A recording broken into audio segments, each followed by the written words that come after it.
जोरदार तालियों से स्वागत करिए दुर्गेश पाठक का। दुर्गेश जी,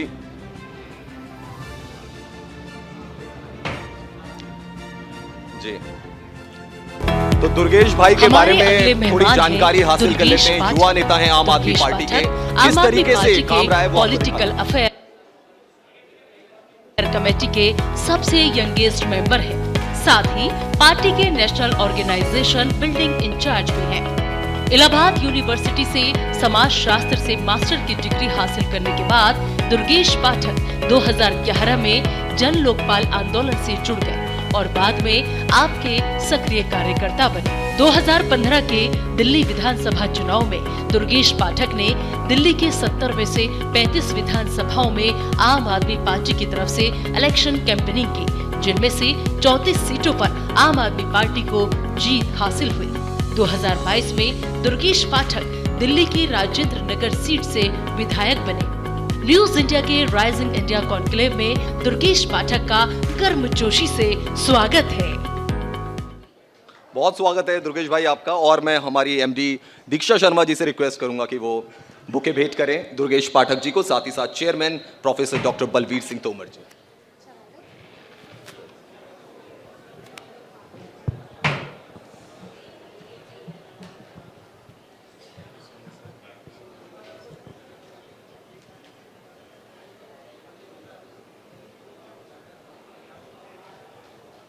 दुर्गेश पाठक युवा चेहरा आम आदमी पार्टी का, विधायक हैं, अरविंद केजरीवाल के बहुत खास माने जाते हैं। और चेयरमैन सर यहां पे शॉल भेंट करते हुए दुर्गेश पाठक को एमडी मैडम से रिक्वेस्ट है कि मोमेंटो भेंट करें।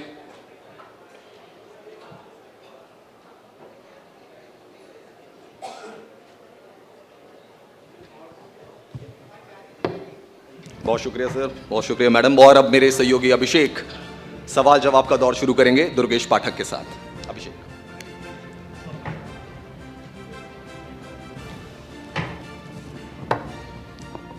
दुर्गेश जी, बहुत स्वागत है आपका न्यूज इंडिया के इस मंच पर। Thank you so much. Thank you. सवाल जवाब का सिलसिला शुरू करें उससे पहले मैं चाहूँगा कि 2 शब्द आप हमारे चैनल के लिए, क्योंकि 1 साल हमने पूरे किए हैं। 1 साल पहले जो शुरुआत हुई थी 1 साल तक पहुँचे हैं और उम्मीद इसकी कि लंबी दूरी तय कर सके।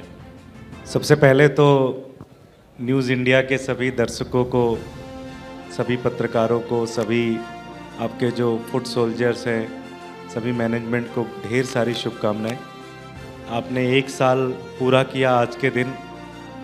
मुझे बताया गया कि कल 1 साल पूरा होगा, आज एक दिन पहला है, लेकिन रात के 12 बजे केक काटते हैं। हाँ, वो एडवांस में हैप्पी बर्थडे। और पिछले 1 साल में आप लोगों ने एक मिसाल कायम की है पत्रकारिता को लेकर, और मैं आप सबको, आपकी पूरी टीम को ढेर सारी शुभकामनाएं दूंगा, ढेर सारी बधाई दूंगा कि आप लोग इसी तरह से अच्छा काम करते रहें, बढ़िया काम करते रहें, देश और समाज के मुद्दे चर्चा के विषय में लाएं, जिससे जो नीति निर्देशक लोग हैं वो उन चीज़ों को ध्यान दें और उसके ऊपर एक सोल्यूशन प्रोवाइड करें। तो बहुत बहुत धन्यवाद आपका। हमारी यही कोशिश होगी। और अब बात क्योंकि हम आम आदमी की करते हैं और आप भी आम आदमी पार्टी से जुड़े हुए हैं, चुनाव होने वाले हैं, ख़ास करके एमसीडी चुनाव की अगर बात की जाए, आम आदमी पार्टी खुद को कहाँ पा रही है? देखिए, एमसीडी चुनाव दिल्ली के अंदर है। एमसीडी में भारतीय जनता पार्टी 15 साल से काबिज में है। आज दिल्ली के अंदर आप किसी भी इलाके में चले जाएं, आप नोएडा में आपका न्यूज़ एजेंसी, आपका ऑफिस है, जब आप नोएडा से दिल्ली के अंदर आते हैं तो आपको एक कूड़े का पहाड़ आपका स्वागत करता है। जब आप हरियाणा से आते हैं तो आपका एक कूड़े का पहाड़ स्वागत करता है। जब आप गुड़गांव से आते हैं तब आपका एक कूड़े का पहाड़ स्वागत करता है। और जब आप दिल्ली के अंदर जाते हैं तो हर चौराहे, हर गली, हर मोहल्ले के अंदर आपको कूड़ा बिखरा मिलता है। पूरी दिल्ली गंदी है। और सिर्फ ऐसा नहीं कि मैं ये कह रहा हूँ, कि आपने खुद देखा होगा, खुद महसूस किया होगा, कूड़े के पहाड़ आपने देखे हैं। खुद प्रधानमंत्री जी स्वच्छता सर्वे करते हैं। 45 शहरों का उन्होंने सर्वे करवाया, हर साल रिपोर्ट आती है। 45 शहरों में 37वें स्थान पर दिल्ली है। तो आप सोच सकते हैं कि दिल्ली देश की राजधानी है, लेकिन दिल्ली सबसे ज़्यादा गंदी है। दिल्ली को साफ करना है, दिल्ली को क्या साफ सफाई इस करनी है। बार ऐसा लग रहा है कि एमसीडी में जो मुद्दा है, कूड़े के 3 ढेर, जो जहाँ पे हमने देखा कि आपकी पार्टी के बड़े नेता भी पहुंचे, मनीष सिसोदिया हों, वो भी पहुंचे थे, तो क्या इस बार मुद्दा वही रहने वाला है या इसके इतर भी, क्योंकि नगर निगम से जुड़े जो काम होते हैं उसको लेकर के, क्योंकि लंबे वक्त से वहाँ पे बीजेपी का शासन है, तो क्या लगता है कि आम आदमी पार्टी सिर्फ वो 3 कूड़े के ढेर लेकर के चल रही है? नहीं, दिल्ली के अंदर एमसीडी से रिलेटेड बहुत सारी समस्याएं हैं। सबसे टॉप पर कूड़ा है। आज कूड़ा नंबर 1 समस्या बन गई है। दूसरी सबसे बड़ी समस्या पार्किंग। आप देखते होंगे दिल्ली के अंदर, आप भी बहुत सारे अपने रिश्तेदारों के पास जाते होंगे, बहुत सारे दोस्तों के पास जाते होंगे, पार्किंग नहीं है, बस कहीं भी पार्क करके निकल गए, डर लगा रहता कि गाड़ी तो नहीं चोरी हो जाएंगी। पार्किंग सबसे बड़ी समस्या है। 15 साल से भारतीय जनता पार्टी एमसीडी में है। 15 साल से दिल्ली के अंदर एक भी बिल्डिंग ऐसी नहीं बनी होगी जिसमें भारतीय जनता पार्टी के पार्षदों ने पैसा नहीं खाया होगा। करप्शन सबसे बड़ा इशू है। एमसीडी का बुरा हाल हो रखा है। एमसीडी के अंदर कर्मचारियों को तनख्वाह तक नहीं मिल पा रही है। आज डेंगू पूरा फैला हुआ दिल्ली के अंदर, तो बहुत सारी समस्याएं हैं एमसीडी से रिलेटेड। और लेकिन उसमें जो सबसे टॉप पर है वो कूड़ा है। तो जब भ्रष्टाचार की बात होती है तो बीजेपी शराब नीति को लेकर के सवाल उठा देती है। एमसीडी चुनाव है, शराब नीति का कहाँ तक संबंध है वो तो अलग बात है, लेकिन वो मुद्दा भी यहाँ पहुँच जाता है। लेकिन समझा नहीं पाते कि मुद्दा क्या है, आरोप क्या है। उनका एक नेता आदेश गुप्ता जी पहले आए, एक उनके नेता है, छोटे-मोटे नेता, उन्होंने कहा जी 500 करोड़ का घोटाला हो गया। फिर पूनावाला जी आए, उन्होंने कहा मैं तुझसे बड़ा नेता हूँ, तो 1000 करोड़ का घोटाला हो गया। फिर मनोज तिवारी जी आए, बोले मैं तुम दोनों से बड़ा नेता हूँ, तो 5000 करोड़ का घोटाला हो गया। तब तक वो अपने आदेश गुप्ता जी आए, बोले मैं तो प्रदेश अध्यक्ष हूँ, छोटी-मोटी बात तो करूँगा नहीं। उन्होंने बोला 25,000 करोड़ का घोटाला हो गया। फिर अपने एक इनके बड़े स्पोक पर्सन है, नाम मैं बोल रहा हूँ, वो आए, उन्होंने बोला 1.5 लाख करोड़ का घोटाला हो गया।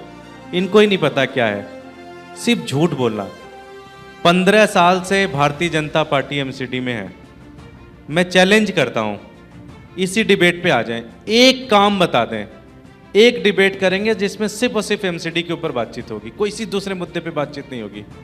हमने 5 साल सरकार चलाई, हमने दिल्ली के अंदर कहा, हमारे चीफ मिनिस्टर ने कहा कि अगर मैंने काम किया है तो वो आप वोट देना, अगर काम नहीं किया तो वोट मत देना। तो वो इस चीज़ में सफाई की बात अगर होती है, कूड़े के ढेर की अगर बात होती है, तो वो ये भी कह देते हैं कि यमुना तो जैसी थी वैसी ही है। आपने कहा था यमुना कहाँ साफ हो गई?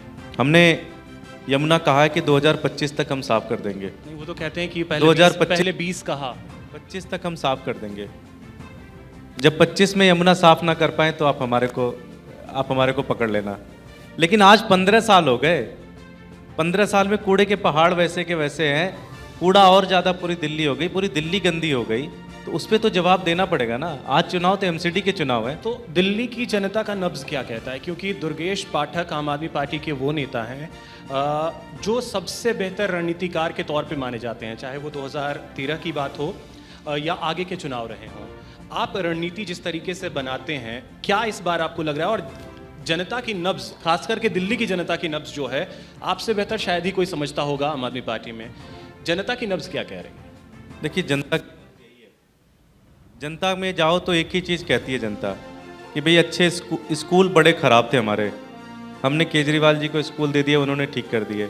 2015 से दिल्ली के अंदर, क्या देश के अंदर सरकारी स्कूल ठीक हो सकते हैं, ये कोई नहीं सोच सकता था। अस्पताल दिए, उन्होंने अस्पताल ठीक कर दिए। बिजली 8-8 10-10 घंटे बिजली कटती थी, बिजली ठीक कर दी। पानी ठीक कर दिया। सारी चीज़ें को साफ सुथरा करने की जिम्मेदारी भी केजरीवाल जी को देंगे। ये जनता का मूड है। जनता मानती है कि अगर अरविंद केजरीवाल जी को एमसीडी हम दे देते हैं तो एमसीडी से जो रिलेटेड प्रॉब्लम है, साफ सफाई से लेकर सारी चीज़ें दिल्ली के अंदर ठीक हो जाएगी, और तभी दिल्ली एक वर्ल्ड क्लास शहर बन पाएगी।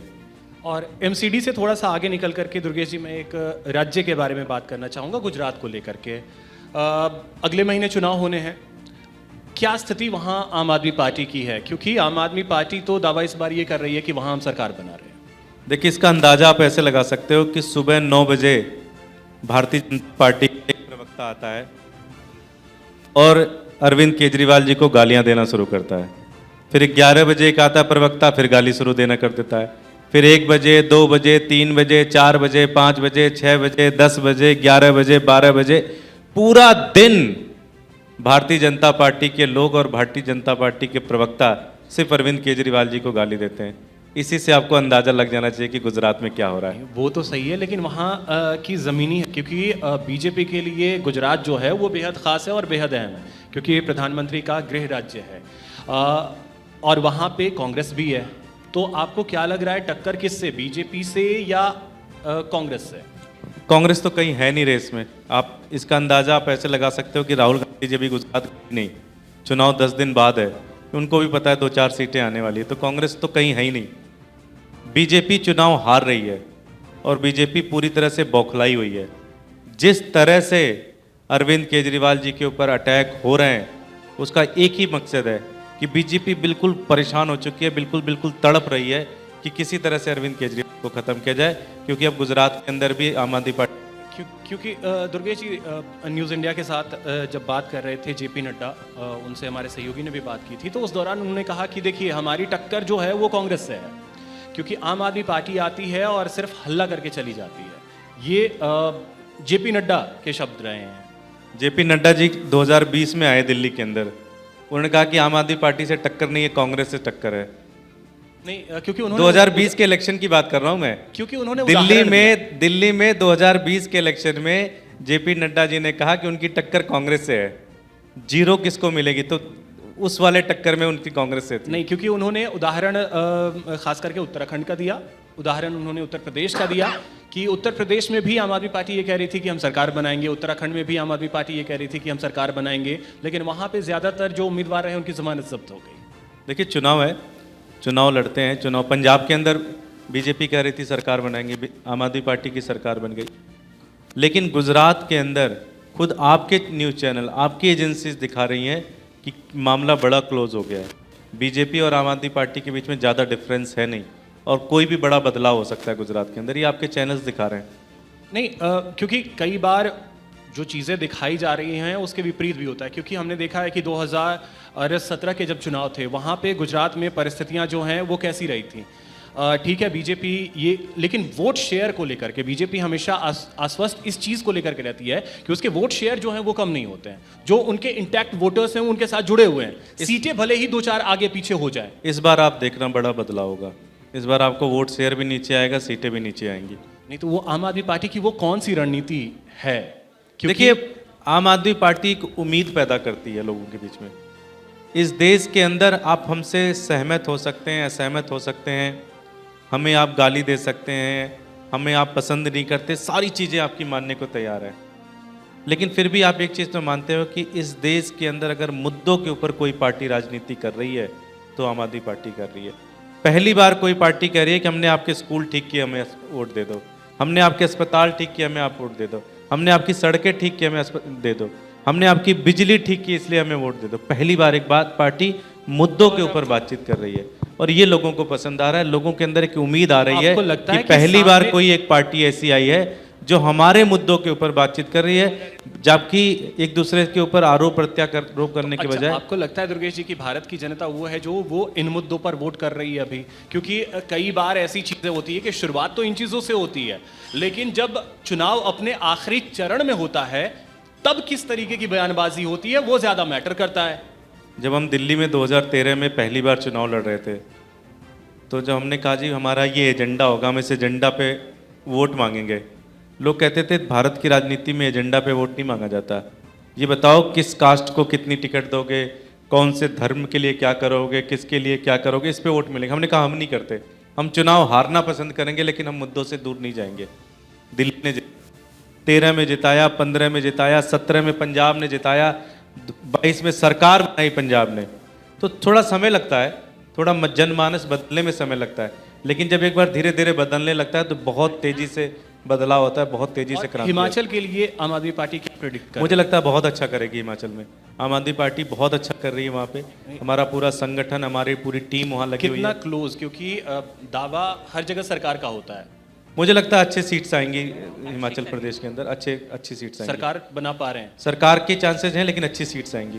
क्योंकि उदाहरण वहाँ का भी जेपी नड्डा दे रहे थे। उनका यही कहना था कि देखिए हिमाचल प्रदेश में क्या हुआ, पहले तो पूरा जोर आम आदमी पार्टी ने लगाया, आखिर में जब उन्हें लग गया कि यहाँ हमारा कुछ नहीं होने वाला है तो फिर लौट गए गुजरात में अभी लगे पड़े हैं। देखिए मुझे लगता है जेपी नड्डा जी की बातों पे ज़्यादा ध्यान नहीं देना चाहिए। बीजेपी के जेपी राष्ट्रीय अध्यक्ष नड्डा जी, हैं, अगर उनकी बात, जेपी नड्डा जी इतने बड़े पार्टी के राष्ट्रीय अध्यक्ष हैं और आपके इंटरव्यू में आके सिर्फ और सिर्फ आम आदमी पार्टी को टारगेट कर रहे हैं, तो इसका अंदाजा आप लगा सकते हो।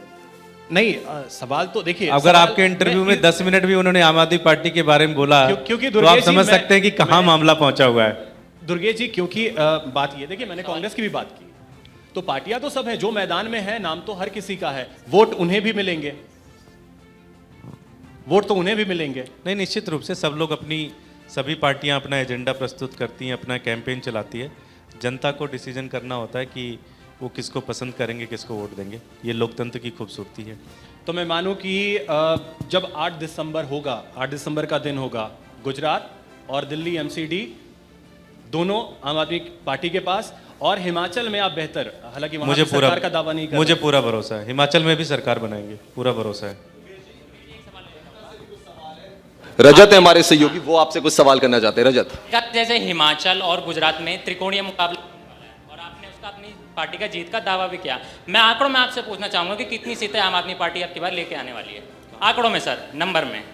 गुजरात हिमाचल, गुजरात और हिमाचल में मुझे लगता है कि गुजरात के अंदर 100 से ज़्यादा सीटें आम आदमी पार्टी जीतेगी, ऊपर ही जीतेगी। हिमाचल के अंदर भी अच्छी सीट आएगी। चूँकि मैं दिल्ली एमसीडी का प्रभारी हूँ, एमसीडी के मैं ज़्यादा डिटेल कर सकता हूँ। मैं एमसीडी में आपके चैनल पे बोल के जाता हूँ 250 सीट है, आम आदमी पार्टी 230 से ज़्यादा सीटें जीतेगी।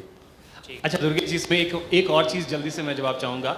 परिसीमन को लेकर के बड़ा इशू हुआ है, जो 22 वार्ड घटाए गए हैं, क्या लगता है इसका कोई असर पड़ेगा? भारतीय जनता पार्टी ने सारे घोड़े खोल लिए। पहले तो चुनाव अप्रैल मई में होने थे, इन्होंने चुनाव टाल दिए, कोई लॉजिक नहीं था। हमने कहा चलो कोई बात नहीं, आपने चुनाव टाल दिया, चुनाव तो करा लो। बोले नहीं, चुनाव अभी नहीं कराएंगे, बाद में कराएंगे। अब इनको लगा कि साल 2 साल 3 साल किसी तरह से टाल देंगे।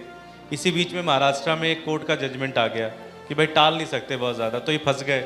हम भी सुप्रीम कोर्ट चले गए, तो अब इनकी मजबूरी हो गई किसी तरह से चुनाव कराए। ये चुनाव कराना पड़ रहा है इनको, बड़ी मजबूरी में चुनाव करा रहे हैं ये।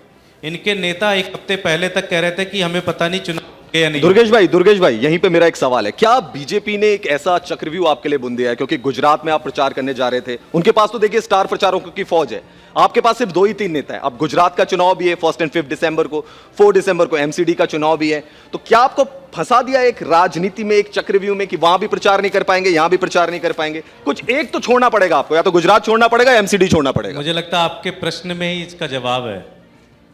आपने जो प्रश्न पूछा उसी में इसका जवाब है कि भारतीय जनता पार्टी आम आदमी पार्टी से कितना ज़्यादा परेशान है।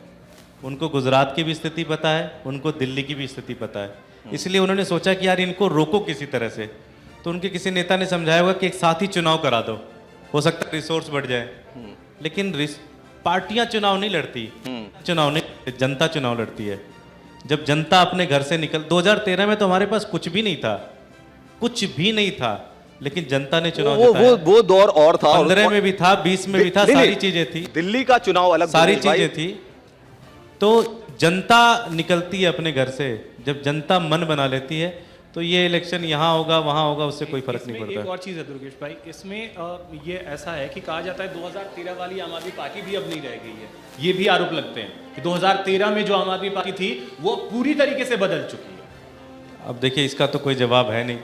मैं भी पहले पतला होता था, अब थोड़ा सा मोटा हो गया हूँ, तो धीरे धीरे सारी चीज़ें बदलती रहती हैं।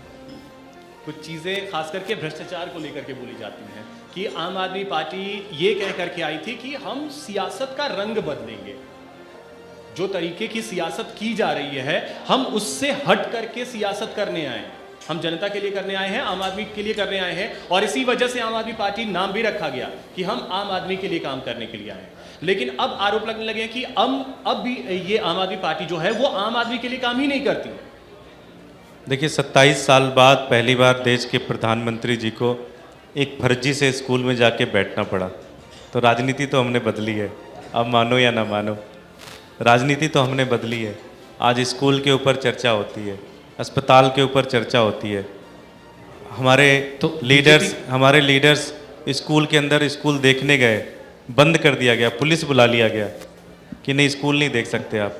तो राजनीति तो बदली है, चाहे वो स्कूल। आज इस देश के अंदर मुद्दों के ऊपर बातचीत हो रही है राजनीति में, तो उसका क्रेडिट आम आदमी पार्टी को जाता है। नहीं, इमोशंस जो है उसका भी एक बहुत बड़ा रोल है, ये भी तो आप जानते होंगे कि इमोशंस का बहुत बड़ा रोल होता है। और यही वजह है कि अरविंद केजरीवाल ने भी ये कहा था कि कृष्ण ने भेजा है, कुछ इस तरीके की चीज़ें। उसके अलावा गुजरात में जिन्हें आपने मुख्यमंत्री का चेहरा बनाया, बीजेपी ने उसका एक वीडियो जारी किया था प्रधानमंत्री की माताजी को लेकर के बातें। तो आपको नहीं लगता कि ये चीज़ें भी आपको हार्म कर सकती हैं? देखिए, हम लोग मुद्दों की बात करते हैं, हम ये नहीं कहते कि हम 100% परफेक्ट हैं। हमने कोई गलती की है, हमें सज़ा दीजिए, हमने कोई गलत काम किया, हमें सज़ा दीजिए, लेकिन जो मुद्दे हैं उसके ऊपर राजनीति होनी चाहिए। आप बताएं भाई, 27 साल में आपने क्या काम किया गुजरात के अंदर? वो तो गुजरात का मॉडल ही बता रहे हैं कि पूरा गुजरात का मॉडल दुनिया से हम आपसे प्रश्न पूछते हैं भाई, 15 साल हो गए दिल्ली के अंदर, आप एमसीडी के अंदर हो, इसके ऊपर चर्चा करिए। कूड़े के पहाड़ के ऊपर चर्चा करिए, कूड़े के ऊपर चर्चा करिए। इसके ऊपर वो चर्चा नहीं करना चाहते, इसके ऊपर वो बातचीत नहीं करना चाहते। वो कहते हैं कि शराब नीति पर जवाब दे आम आदमी पार्टी। तो आपको लगता है कि मुद्दे जो हैं वो भटकते हैं? देखिए, उनका मुद्दे अगर भटकते हैं तो उससे जनता जो है वो भी प्रभावित होती है। देखिए, उनके पास कोई हमारे एजेंडा का कोई काट नहीं है। सुबह से लेके शाम तक बस एक काम है उनका, केजरीवाल को गाली दो, केजरीवाल को गाली दो, केजरीवाल को गाली दो। एक प्रश्न, जैसे मैंने अभी शराब घोटाला आपको बताया, क्या है इनके नेताओं में ही बड़ी कंफ्यूजन है, क्या है किसी को कुछ पता नहीं। बस एक चीज दे दिया गया कि तो सुबह जाओ और शाम तक गाली दे के आ जाओ। वो ये कहते हैं ना कि तो फिर नीति वापस क्यों ली? नहीं, वो तो होना ही था, बिकॉज 1 साल के बाद आपका रिन्यू करना होता है। सारे अधिकारी रिन्यू करने को तैयार नहीं थे, कोई साइन नहीं कर रहा था, तो आपको लेना ही पड़ा वापस। उसी के दुहाई दे रहे हैं? नहीं, कुछ तो गलत था जिसकी वजह से वापस लेना पड़ा। नहीं, वो तो मैंने आपको 1 साल जब आपका कंप्लीट हो जाता है उसके बाद रिन्यू करना होता है। इन्होंने सारे अधिकारियों को धमका के, सारे अधिकारियों को बोल के फाइल पे साइन कराना बंद कर दिया। आपके पास कोई ऑप्शन ही नहीं था, या तो आप भगदड़ मचा देते पूरी दिल्ली के अंदर। दुर्गेश भाई, मेरा एक छोटा सा सवाल आपसे था, क्योंकि काफी वक्त भी हो चुका है। अगर सब कुछ सही चल रहा है आम आदमी पार्टी में और गुजरात में आपकी बहुत अच्छी कैंपेनिंग चल रही है, तो फिर वो सॉफ्ट हिंदुत्व का जो दाव है वो क्यों अरविंद केजरीवाल को लाना पड़ता है? अगर आपके काम इतने बढ़िया हैं, आप दिल्ली मॉडल पेश कर रहे हैं, आप मोहल्ला क्लिनिक बता रहे हैं, आप स्कूल बता रहे हैं, तो फिर नोट पर फोटो ये आपको क्यों इंट्रोड्यूस करना पड़ रहा है? Everything is fine, all is well. हमें लगा हो सकता है हमारी इकोनॉमी का कुछ भला हो जाए। तो इकोनॉमी का भला करने के लिए लोग आके कहते हैं स्वामी गए हैं यहाँ से, इकोनॉमिस्ट दिवाली की, वो भी इस बात से इकोनॉमिस्ट अभी ये गए उन्हीं का आइडिया है। ये सुब्रमण्यम स्वामी जी का ही आइडिया था कि इस नोट पे गणेश और लक्ष्मी जी की फोटो लगा दीजिए, ये उनका ही आइडिया है। ये उन्होंने कहा था अगर 2015 लगा देने से, सर फोटो लगा देने से अगर इकोनॉमी इंप्रूव हो जाती तो मुझे लगता है हर कंट्री, श्रीलंका सबसे पहले लगा था, पाकिस्तान लगा था। हमने 2 चीजें कही थी। हमने पहला कहा कि सिर्फ इससे नहीं होगा, लेकिन आपको अपने R&D के ऊपर काम करना पड़ेगा, अपने स्कूलों के ऊपर काम करना पड़ेगा, अपने अस्पतालों के ऊपर काम करना पड़ेगा, अपने लोगों को तैयार करना पड़ेगा, बहुत सारी चीज़ें करनी पड़ेंगी। उसमें एक आइडिया ये भी है, बहुत सारे लोगों का बिलीव है, करना चाहिए। दुर्गेश जी, उसमें तस्वीरें भी शेयर की जाती हैं मोहल्ला क्लिनिक की कि देखिए ये हाल है और अरविंद केजरीवाल कुछ और बेच रहे हैं। आप मेरे साथ चल लो, कोई भी मोहल्ला क्लिनिक का चूज कर लो, मेरे साथ चल लो आप। मैं आपके सारे दर्शकों को कहता हूं, कोई भी मोहल्ला क्लिनिक आप चूज कर लो, मैं नहीं चूज करता। आप चुन लो कि इस मोहल्ला क्लिनिक में चलना है, मैं चलने को तैयार। तो जल्दी से बस आखिर सवाल, क्या एमसीडी में आम आदमी पार्टी आ रही है? पूरी तरह से एमसीडी में केजरीवाल जी की सरकार बनेगी, क्योंकि भारतीय जनता पार्टी ने 15 साल में कोई काम नहीं किया। 15 साल में सिर्फ और सिर्फ कूड़ा किया। आप अपने घर से बाहर निकलते हो, आपको अपनी गली में कूड़ा मिलता है। आप अपने घर से बाहर निकलते हो, काम पे जाते हो, आपको अपनी दुकान पे कूड़ा मिलता है, चौराहे पे कूड़ा मिलता है। दिल्ली के अंदर 3-3 कूड़े के पहाड़ इन्होंने खड़ा कर दिया।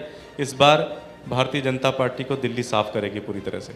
चलिए, बहुत शुक्रिया दुर्गेश भाई, आप हमारे साथ जुड़े और न्यूज़ इंडिया के इस मंच पर आप आए, इसके लिए आपका बहुत बहुत शुक्रिया। बहुत बहुत शुक्रिया। बहुत बहुत शुक्रिया। और अब हमारे बीच हम इस सिलसिले को आगे बढ़ाते हैं और इस वक्त हमारे बीच वो हस्ती मौजूद है जिसका बॉलीवुड कर्जदार है, और साथ ही साथ अगर राजनेता के तौर पे बात करें तो आप बहुत अच्छे तौर पर एक वक्ता भी है या फिर कहें कि एक लीडर भी है।